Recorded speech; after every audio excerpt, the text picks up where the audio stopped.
into the first source question, let's quickly define those three sort of core ideas: power, authority, legitimacy. Absolutely crucial, because they often get mixed up. So first, power. It's the most basic one. Just the ability to make things happen, even if others are resisting you. It can be force, coercion, raw ability. Okay, so power is brute force, raw influence, but then authority. What's the difference there?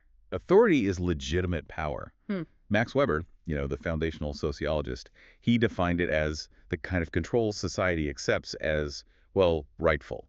When someone has authority, you obey them not necessarily because you're scared, but because you genuinely think they should be in charge. Ah, Yeah. okay. So authority isn't about force, it's about buy-in, people agreeing to it. And that buy-in, that's what you call legitimacy. Exactly. Legitimacy is the group's belief that the leadership or maybe the whole political system is justified, that it should be followed. If a system has legitimacy, it doesn't need to rely on constant force to keep going. And that's really the puzzle we're exploring today. Okay, let's dive into our first topic then. This gives us the framework. It's the question on authority and forms of political organization from 2024.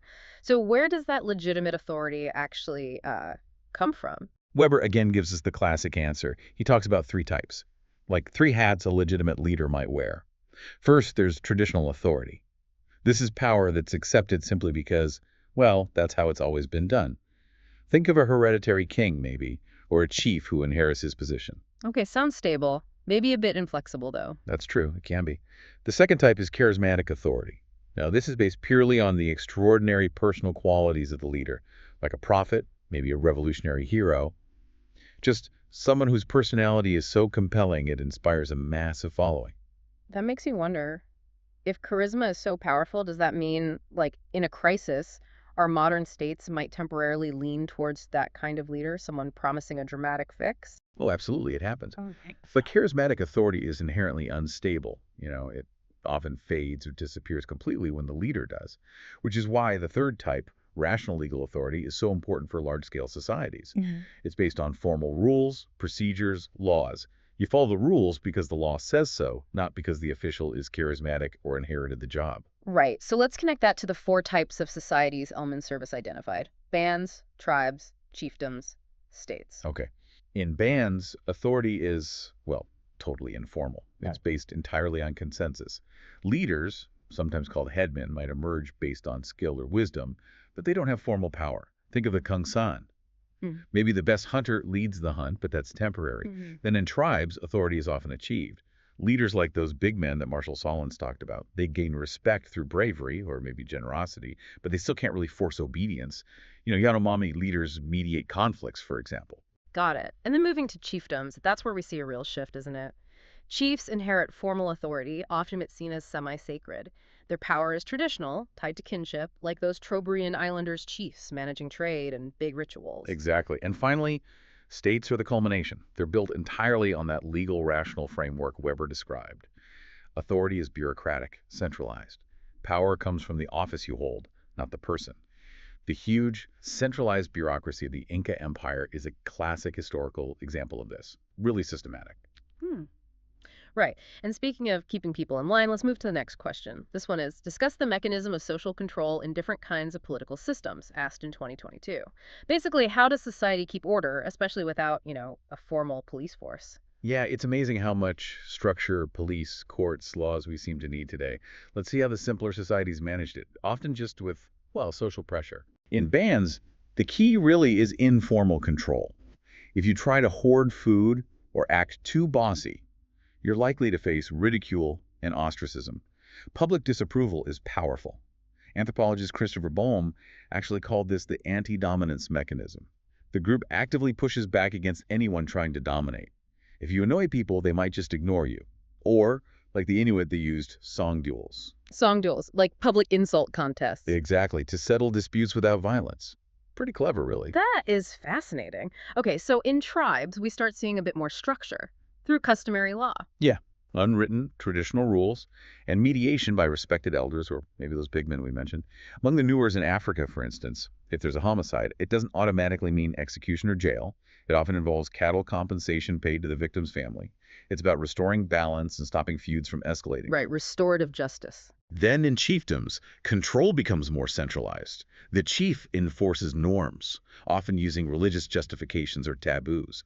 Think of the Hawaiian kapu system, with its strict rules and prohibitions. And their controls also reinforced through things like redistribution. Remember the PYQ potlatch? Where the chief gives away huge amounts of stuff. Yeah, demonstrating his control over wealth and resources, which builds loyalty and obligation among his followers. And then finally, when we get to states, it's a complete shift, right? We have highly formal legal systems, codified laws, courts, bureaucracy. Backed up by the state's monopoly on force police, military, and don't forget ideological control. Things like education systems, national narratives, teaching citizens they should obey the state. Okay, let's zoom in a bit more on those simpler societies. Yeah. The next question asks, how do political organizations of simple societies establish power, authority, and legitimacy? This one was asked in 2021, so we're focusing just on bands and tribes here. Right.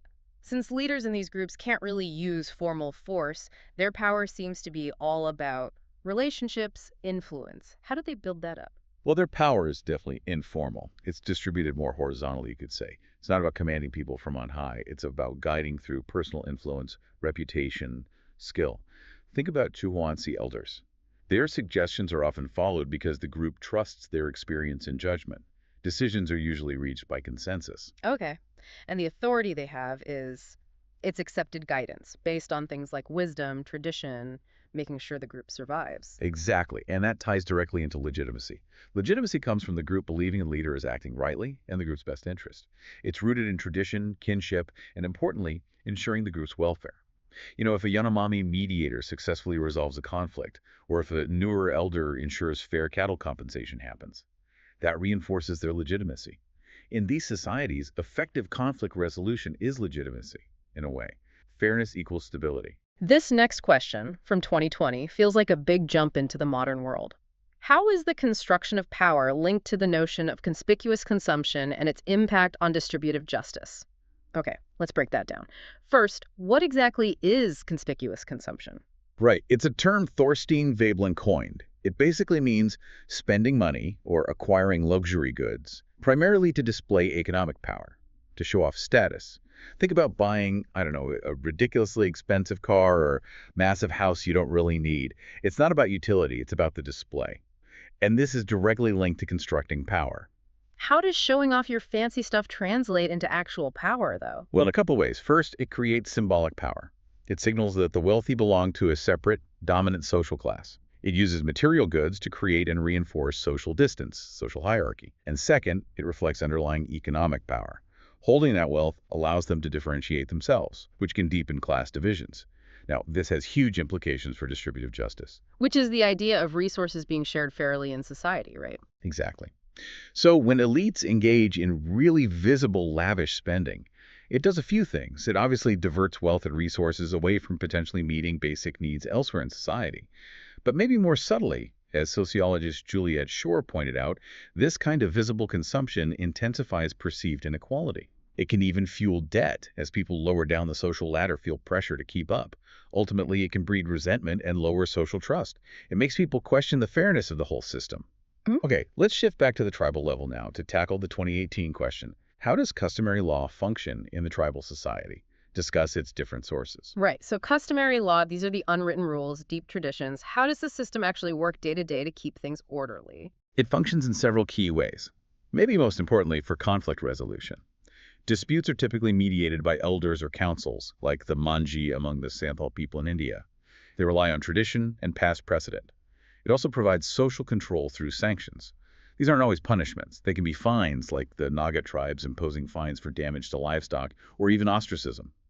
And, critically, it often includes environmental regulation, rules about hunting, fishing, land, used like the Toda grazing norms to ensure long-term survival. Sustainable practices embedded in law. Okay, and since it's not written down in law books, where do these rules actually come from? What are the sources? They emerge from the fabric of society itself. The foundation is traditions and practices, just the ingrained daily behaviors passed down generations. Then you often have religious beliefs. Rules might be seen as sanctioned by spirits or deities. Among the Pahan, or priest, might interpret conduct based on spiritual understanding. Key individuals matter too, elders and leaders. They're seen as the custodians of tradition, interpreting and applying the norms. Precedent is also important. How similar cases were handled in the past guides current decisions. And all of this is communicated and reinforced through oral tradition. Stories, myths, songs that carry the norms and values of the society. All right, let's go right back to the absolute basics with the question from 2017. Mention the characteristics, features of a band with suitable examples. What does the simplest form of human political organization actually look like? Bands are really the baseline. They're typically found among hunter-gatherers, foragers, and they have about 6 key features you always see. First, small population and nomadism, usually just 20 to 50 people. And they're mobile, moving around to follow resources. Think of the Hadza in Tanzania, or the Kungsan. Salins called them immediate return societies. Second, they're intensely egalitarian. There are no formal ranks, no classes. Equality is actively maintained through things like sharing. Any attempts to dominate are usually quickly shut down by the group, that anti-dominance mechanism again. Third, informal leadership.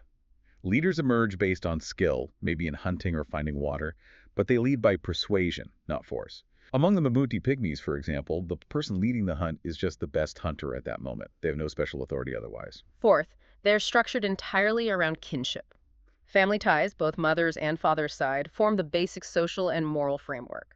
Radcliffe Brown really emphasized this. Fifth, their economy is based on subsistence and reciprocity, especially generalized reciprocity sharing without expecting an immediate exact return. Like the Kungsan sharing large game kills ensures everyone gets food, building long-term security for all. And finally, number 6, informal conflict resolution. No courts, no police. Disputes are handled through gossip, ridicule, maybe temporary separation, or those Inuit song duels we mentioned. Okay, following on from that, let's look at a slightly broader question from 2016. Discuss different social control mechanisms in simple societies. This digs a bit deeper into the actual tools they use beyond just the band structure. Right. So beyond gossip and ridicule, what are the other, maybe more subtle ways they manage group behavior and keep order? Well, they rely heavily on powerful non-legal mechanisms. We've mentioned customs and norms, just the expected ways of behaving. But public opinion is huge. What the community thinks, the fear of disapproval, often shapes conduct more effectively than any formal law could. Think Inuit gossip networks. They also use sanctions, both positive and negative.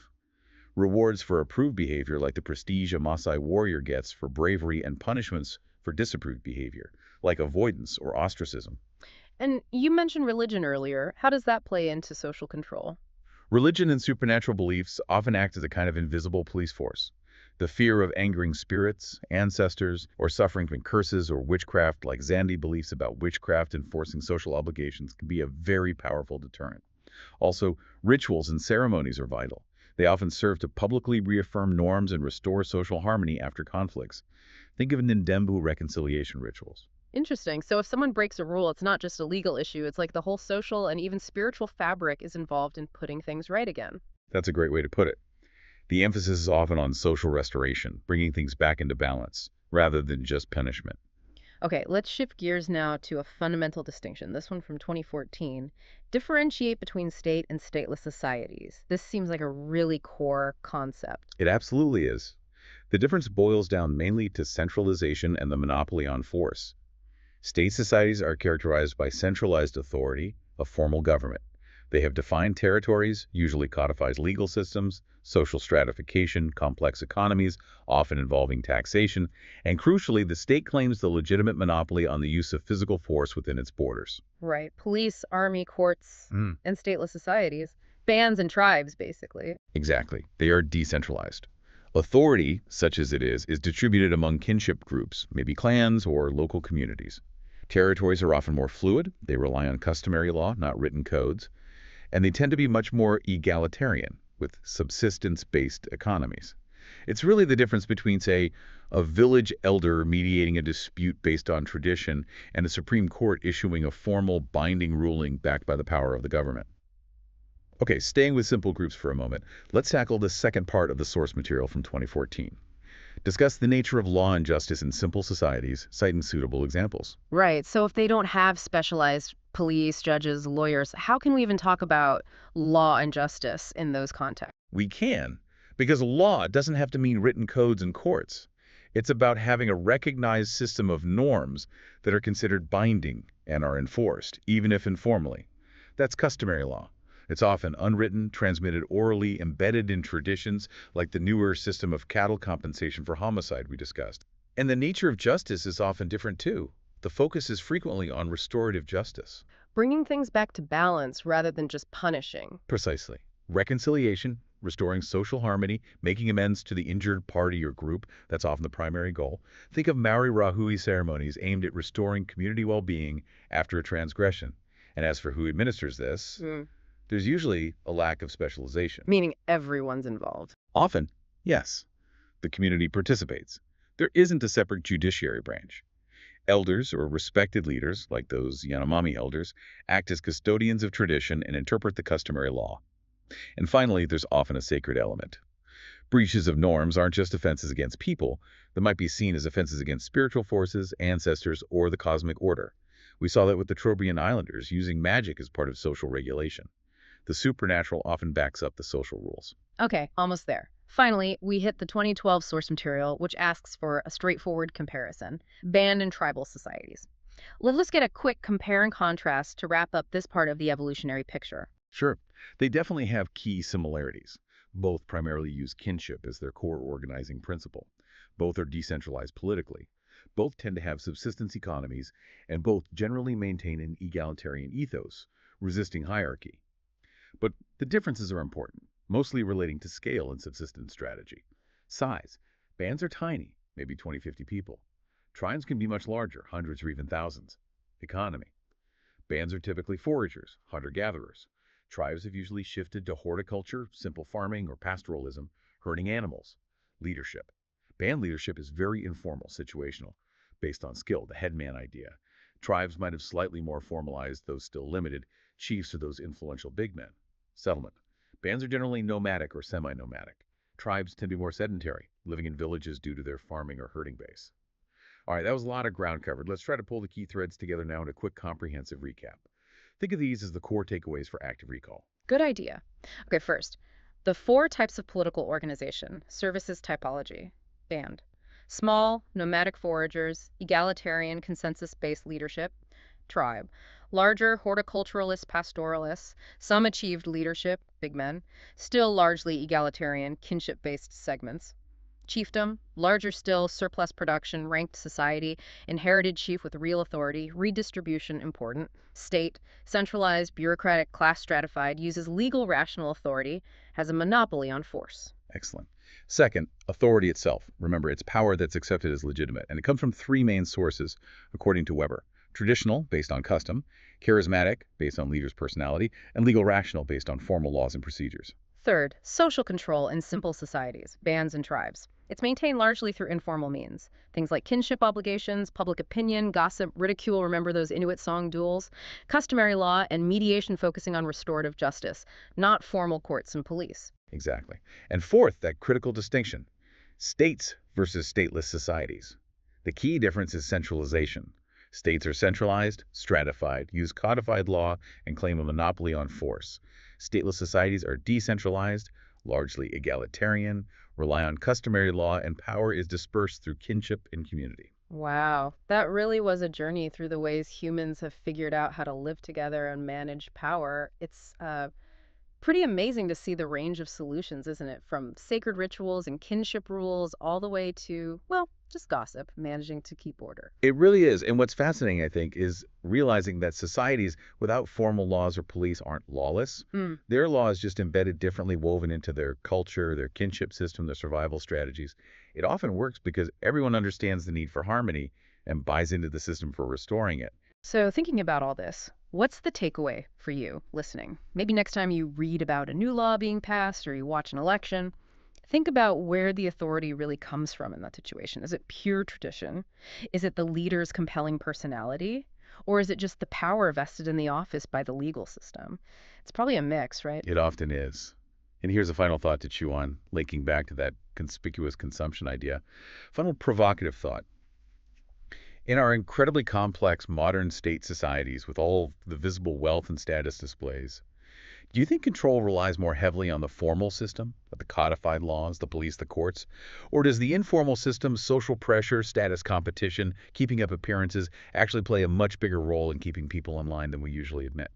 Something to maybe mull over as you go about your day.